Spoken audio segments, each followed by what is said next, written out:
Most of us don't realize that we get consumed by fear instead of using fear. So fear becomes our being, in the sense that fear becomes what controls us. It tells us what we should do and what we shouldn't do. It tells us how we should think and we shouldn't think. It stops us from doing stuff that's really important to us, and it makes us do things that we would never ever do. It makes us say things to people that we love that we would never want to say to them. And on the other end, it stops you from saying things you really want to say to someone because you don't want to appear weak and your ego won't let you. So fear takes this really magnetic controlling effect on our whole lives. But fear at the same time can be one of the healthiest things because it's basically giving you a signal as to what's important. It's basically giving you as a signal as to how you feel. And when you use it as a signal, not as a suggestion or a push, it changes everything. So let's make that practical.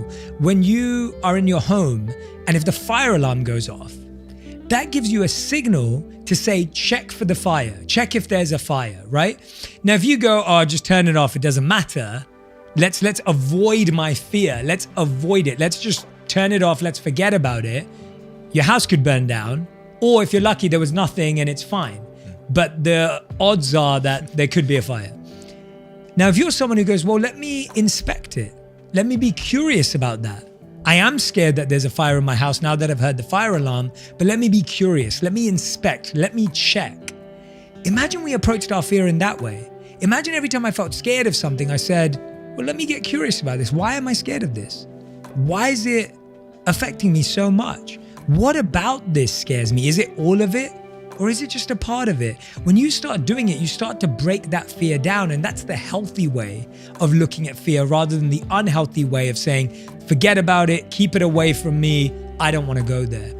And so for me, I really feel that fear is what blocks us from these beautiful breakthroughs in life. And it has such a chokehold on us, like it has such a strong hold on us. And I think most of us are living our lives because we're scared of what someone will say, what someone will think, or what someone will do. And that feels like something that we're going to regret when we're at the end of our lives. Well, they do, right? So they interview people, as you know, on their deathbed, and this is the number one regret of the dying. Your DMs, they must be full of people that are exhibiting exactly that behavior, because I know mine are. Yeah. A young person saying, I'm in this job, I'm in this relationship, it sucks, but... Yeah. Fear, right? Yes. Fear of change, fear of uncertainty, whatever it might be. What do you typically say to those people that, you know, they hate the situation they're in, but the fear is kind of imprisoning them into inaction? I think I always meet it. I was saying this to someone on my team this morning, actually. I always try and meet everyone with compassion and not judgment, because I know what it feels like to experience that. And I still experience that in different areas of my life. So it's always there. And I think if you don't meet it with compassion, you can kind of say something really energetic in the moment and kind of make them feel like they've solved it, but that isn't really wearing it down.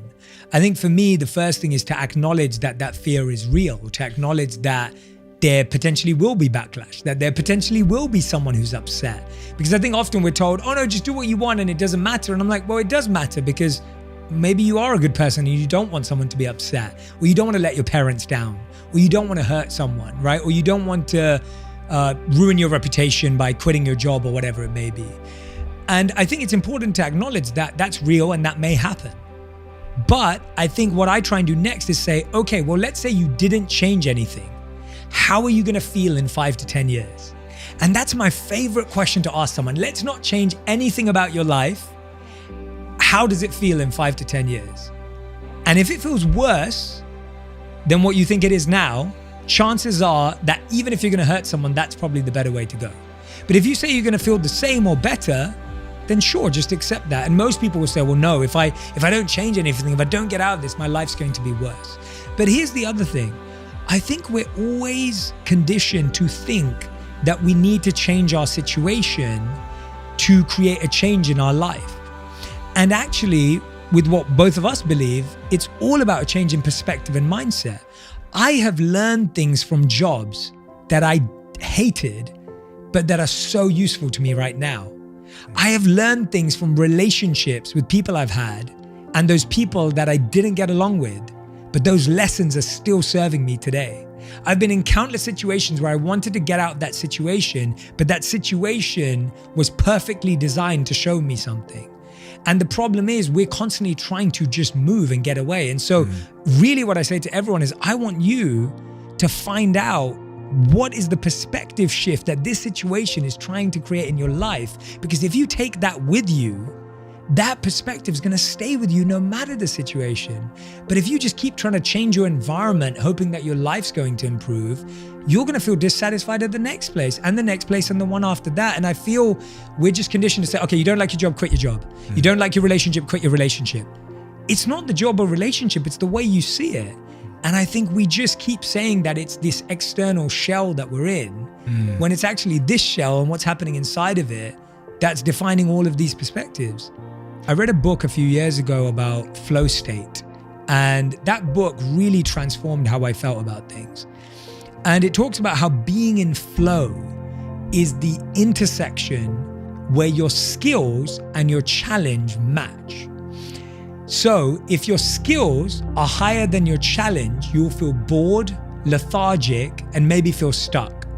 But if your challenge is greater than your skills, you feel overwhelmed, potentially depressed and disconnected and disappointed.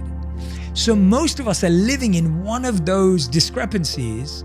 And I find on a daily basis, I'm playing around with that equation for happiness. Because that flow state of when you know you have a skill and your challenge is met, and even if you lose, you still get such a joy out of it because you know that you're still working in the right direction. And I think that is an underplayed part of happiness because it doesn't sound like something predictable or obvious. Because people go, well, that's achievement, that's ambition. It's actually not. It's just saying, for most people, it's either or. Their challenges are greater than their skill or their skill is greater than their challenge. So I would ask everyone to say, look at your life. Do you need to improve your skills or do you need to broaden your challenge? Is this a year of expanding your challenges or is this a year of broadening your skills? And I promise you, if you start with that, you're going to get so busy and active changing one of those, the happiness is going to naturally flow. This comes into a little model I created of creating happiness for my year. And that one sits in one of them. So I'll explain which one it's in. I believe that to create happiness day to day in 1 year, in 1 month, in a week, you have to have 3 things. You have to learn something every year, you have to launch something every year, and you have to love something every year. And that's how I've lived for the last 3 to 5 years. Every year I'm learning something, every year I'm launching something, and every year I'm loving something. And I'll give you an example. So when I talk about flow state, that comes into the idea of raising your challenge is like launching something. The reason why launching something creates happiness is because it creates a feeling of nervousness. It creates a feeling of butterflies. It creates a feeling of excitement. Like, I don't know what's going to happen. We all need a feeling of surprise in life. We all need that feeling of, I don't know. The sense of the unknown can actually cause happiness. And so launching something is such a powerful way. And I think too many people will think for 5 years and think for 10 years and maybe launch one thing in their whole life. And me and you have both, I mean, I can't wait to interview on my podcast, but I've launched so much stuff that has failed. We're going to get into that. Yeah, but that launch creates so much joy. It creates so much happiness. So launch something, and we can dive into that. Then there's learn something, which is what we just talked about, learning a skill. So that's the idea of creating your flow state by saying, what skill do I want to learn? And every year I pick a skill. And it's usually based on what I want to launch the next year. So I'll go, okay, I need to learn podcasting. So 2018, I studied podcasting. 2019, we launched the podcast. So what you learn turns in what you launch, and what you launch turns into what you love. And what we try and do is we try and do it the other way around. We try and love something before we learn and launch it. It doesn't make sense. You've got to learn about something first, and then you can fall in love with it. Here are 3 signs you're struggling with a lack of purpose. Number 1, you feel pressure to know what you want to do with your life. Number 2, you've lost interest in your own life and feel disconnected. Number 3, you don't know what your skills are or you feel you lack them. Hope is not lost. You can get through this. Having purpose and meaning in our lives helps guide us through the ups and downs and create structure in our day-to-day life. That's why I've partnered with Calm, the leading app for mental health and wellness. The app has a library with thousands of meditations, songs to help you relax and focus, and sleep stories to help you get a good night's rest. And now you can find the Daily J, a daily series where I'm sharing proven tools and techniques to improve your mindset and mental health in a matter of minutes.